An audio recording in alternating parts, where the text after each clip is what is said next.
관절염의 종류는 크게 나이가 들어서 생기는 퇴행성 관절염이 있는가 하면 엄마 질환이라고 불리는 이 관절염으로 나뉠 수가 있습니다.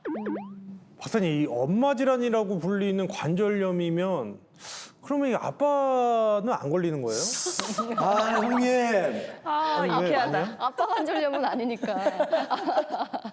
엄마 질환이라고 불리는 거는 비교적 그래도 잘 병의 특징을 설명한 것 같아요. 바로 류마티스 관절염인데, 류마티스 관절염은 중년의 나이에 여성들에게 굉장히 많이 발생하기 때문입니다.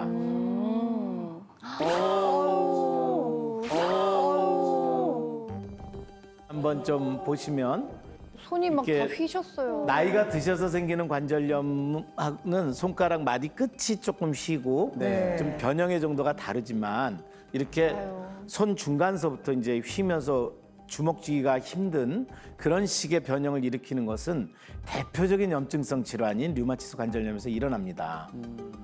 류마티스 관절염은 퇴행성 관절염하고 다르게 활액막 자체가 이제 자기 몸을 보호해야 될 활액막이 이제 이상이 생겨가지고 자기 몸을 공격하거든요. 그래서 저렇게 뼈의 변화가 없이 그대로 주저앉아서 관절이 다 망가지고 주변에 이렇게 까맣죠, 엑스레이가. 그래서 이제 저런 골다공증이 같이 오는 그런 병입니다. 아주 대표적인 염증성 질환이기 때문에 퇴행성 관절염하고 이제 혼돈해서는 안 되겠죠. 이제 그런 류마티스 관절염은 오히려 이제 활동을 하게 되면 이게 활액막이 꽉 이제 관절을 이제 둘러싸서 녹이는 그런 염증을 일으키는데 그래서 자꾸 움직이면은 그런 염증이 더 악화되고 다시 염증이 악화되면은 관절염이 진행되고 이제 이런 악순환을 가기 때문에 그거는 생활 습관의 그 변화라든지 근력 운동 이런 걸 하기 전에 류마티스 관절염에 대한 그 의사 선생님의 처방과 치료가 꼭 필요한 그런 병이라고 볼 수 있겠습니다.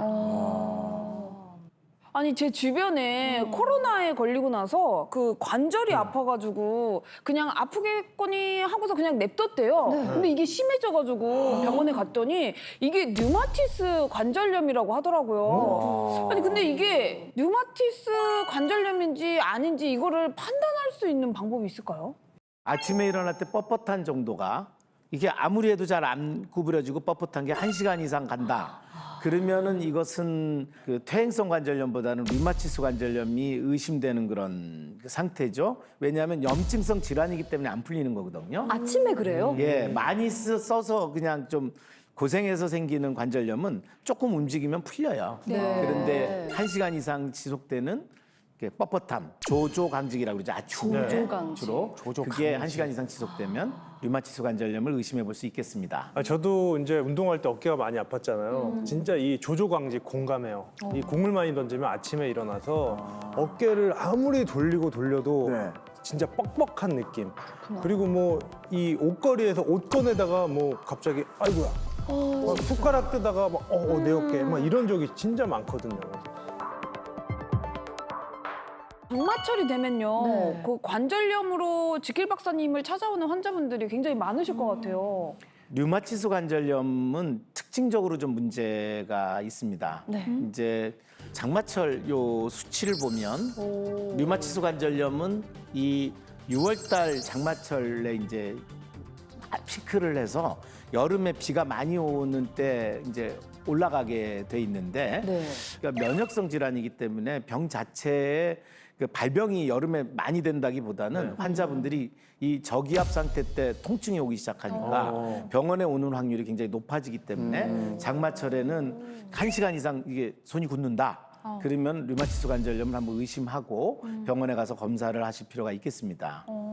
야, 류마티스 관절염 별명이 엄마 질환이라고 하셨잖아요. 퇴행성 관절염도 사실 남성보다 여성 환자 비율이 높은 것 같아요. 이유가 있어요? 예, 맞습니다. 퇴행성 관절염은 그 생활 습관이나 여러 문제가 이제 기인하면서 여성이 많고 사실은 뭐 여성이 한 뭐 남성에 비해서 서너 배가 더 많죠. 이제 이유가 뭐야? 제일 먼저는 근력이 약한 겁니다. 이 남자에 비해서 운동 잘 안 하시죠. 네. 그게 오래 누적되고 특히 중년의 나이 때 운동을 하는 게 굉장히 중요한데 이제 여성분들 무슨 운동하세요 하고 물어보면 걷는 거나 요가 주로 이제 유산소 운동과 네. 스트레칭을 하는데 결국 이제 무릎 관절염의 아주 굉장히 필수적인 운동은 이 무릎 주변을 이제 감싸고 있는 이 근육을 키우는 스쿼트나 런지나 이제 근력 강화 운동이죠. 네. 그래서 이제 그런 게 이제 운동의 차이 때문에 좀 근력의 차이가 나는 게 좀 문제고요. 집에서 그냥 이제 반바지 같은 걸 입고 이제 다리 근육을 보면 오른쪽 왼쪽을 볼 수가 있어요. 네. 의외로 양쪽이 짝짝이인 경우가 있습니다. 네. 특히 안쪽에 여기 불룩한 근육 있죠? 네. 대퇴사두근에 그쪽이 통증이 있어서 근력이 떨어질 때 거기부터 딱 빠지거든요. 맞아요. 힘을 딱 줘볼 때 여기. 안에 불룩 튀어나오는 정도의 차이가 있으면은 여기. 아 이거는 근위축이 좀 온 거다 이제 이런 것들을 우리가 좀 이렇게 가늠해 볼 수가 있겠습니다.